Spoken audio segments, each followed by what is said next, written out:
When Gervonta Davis said he was retiring, it caused a huge stir in the fighting world. 25 is after next year. I'm out of it. After second fight you're out of it. Yeah, care to elaborate on that? Out of the sport after, because Davis only has a few fights left before he retires in 2025. He is being very bold about his upcoming fight with Lamont Roach Jr. This could mean that the end of his career is near. Fans are seeing more than just another title defense. They are seeing a fierce personal feud play out in front of them. Tank has had a lot of success in the ring, but he is getting tired of the sport and has more personal goals that are guiding how he prepares for his March Warren fight with Roach. While his fans want to see him fight big names in the sport like Shakur Stevenson or Devin Haney, it's even more exciting now that Davis has said he is retiring. He no longer wants to chase belts. He's ready to quit the sport on his own terms. T says that he's going to retire at the end of next year. Do you think he has one foot out the door? Yeah, for sure. I think that was a mistake for him to say that, especially in front of me, so you know I'm going just take advantage of him and show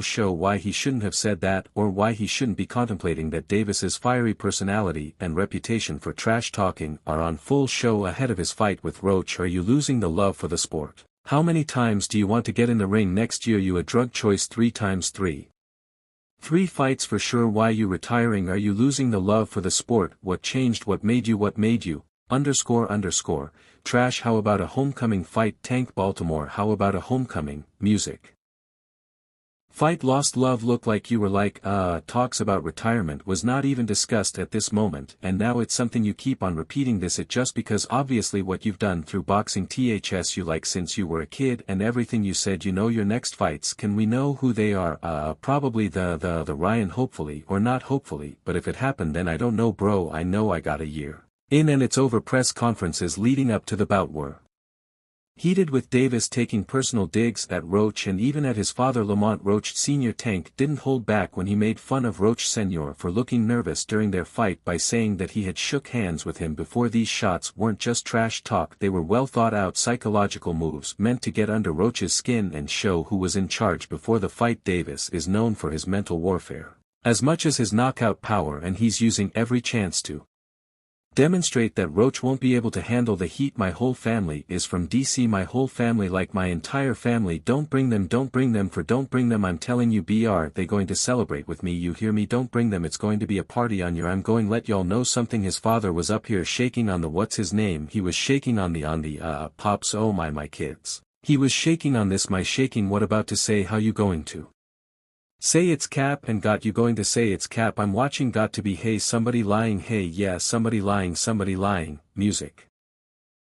Hey. Roach on the other hand has been taking a more controlled approach despite the threats and insults. He's staying focused on the fight itself. The WBA 130 pounds king wants to show that he is a real threat and not just a stepping stone for Davis. While Davis's attitude may be shifting toward retirement, Roach sees this as his chance to capitalize on Tank's waning focus. His confidence is palpable. He's not only prepared to take down Davis, but he's also looking beyond him at bigger tasks, including the potential to unify the belts. Roach isn't backing down, and he's making it clear that his skills and adaptability will set him apart from the other fighters that Davis has met. Just overall being something that he's not been in the ring with. I'm the total package, and honestly sometimes I think he doubted so, but I'm a competitor and I feel like I'm the best. So I'm as sure when he talks about you not bringing your family. What goes through your mind when you hear him say that? Throughout their exchanges, Davis and Roach have traded words, but Tank has been particularly vocal about his disdain for his opponent's ambitions. Roach, however, has made it clear that he respects his opponent's abilities but sees this fight as his chance to change the narrative for him. This fight is a chance to show that he's more than just a title holder. He's a real contender who can beat one of the sport's biggest stars. He's not going to let Davis leave without putting up a fight. You know it is.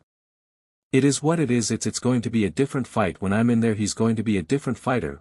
When he's fighting me, what's your the F? I'm always looking for a knockout. No matter what, I'm always prepared for 12 rounds, but I'm always looking for a knockout, and if I get the chance I'm going to try to knock his head off. The build-up to this fight has been marked by Davis's aggressive methods and Roach's quiet resolve. Tank has been quick to dismiss his opponent's chances predicting a brutal knockout and mocking the support Roach has received. Di even went as far as to say that everyone in the audience including Roach would pay for their words on fight night for Tank. This isn't just about winning, it's about making a statement. This choice to retire soon has made his remaining fights all the more critical and he wants to go out with a bang. This fight with Roach is one last chance to show that he's still the king of the lightweight division. And he's not going to let anyone forget it. Beat his ass for real. I be quiet like twisted up. I don't give a none of that, not at all. Telling you I'm up, not at all, never. Nothing's. What do I look like? Getting okay, that ain't never going to stop. Nothing over here. Look FO, hey, this me and you F, this me and you fool. Tank, it's me and you F. Don't worry about them, they might get you, they going to trick you off your spot.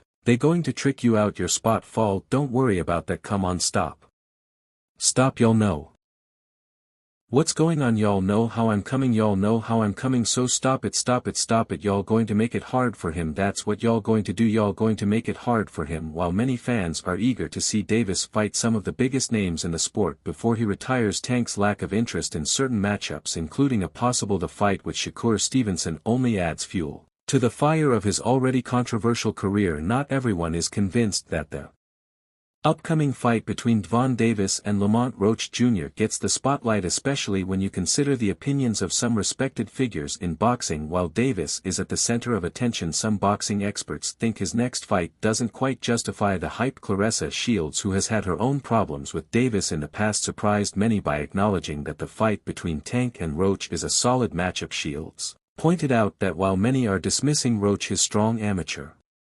career deserves recognition, and she even stated willingness to pay for any of Tank's pay-per-view events, showing support for Davis in this case. Tank and Lamont Roach, is that the right opponent for Tank? I don't know why everybody is kind of sleeping on the mom, but he has a decorated amateur career too. He's a very sturdy kid, he's very skilled. Tank is Tank, you know, and when I say Tank and Tank, I mean like he's a bad man, he can fight, he's tough. I know we had our dispute back and forth whatever, but at the end of the day, if we talk about just boxing, he's a good fighter, and I look forward to watching that fight. Is this a pay-per-view fight though? Would you buy it? I bought any fight that T has had pay-per-view, and I think that Lamar Roach is worth watching. I think that this fight is going to be very technical, very skillful. As always, we're going to see the power of Tank. On the other hand, Paulie Malignaggi sharply disagreed. He claimed that while Roach might be a talented boxer, he's not an elite-level fighter. Malignaggi made a comparison to Ryan Garcia, saying that Roach is a better boxer than Garcia, who tends to look weak when he's weight-drained. Still, Mulkey thought that Lamont Roach isn't well enough to justify a pay-per-view event. His opinion was backed up by Chris Algieri, who also voiced that putting the fight on free TV would make much more sense given that Roach hasn't reached the level of a star like Davis. Not sure, you know, Roach has been a solid fighter throughout his career, but I'm not sure that he's been of the level yet, at least notoriety-wise, to be in a fight like this. But then again, you know, is he more impressive than Garcia, who Gervonta brought up in weight and had the same championship title a couple of years ago and fought him in a pay-per-view headliner? Yeah, I think Roach is a step up from that kind of opposition. Mulkey then adds that the lack of a factor is what makes a fight between Roach and Davis less appealing for the big stage. Despite being solid, Roach hasn't produced enough high-level wins or controversial moments to make him a draw for a major pay-per-view event, especially when compared to fighters who can offer more action or a larger-than-life narrative. That's what I'm looking for. I'm looking most forward to just shutting everybody up, the critics, the doubters, the haters, all them people who don't believe that I don't got a shot at don't even think people that I can't. When people believe that I don't got a shot, why are they doing you like that? I think people go with what they know. They see him, he's a a star, knock people out they don't see. But why have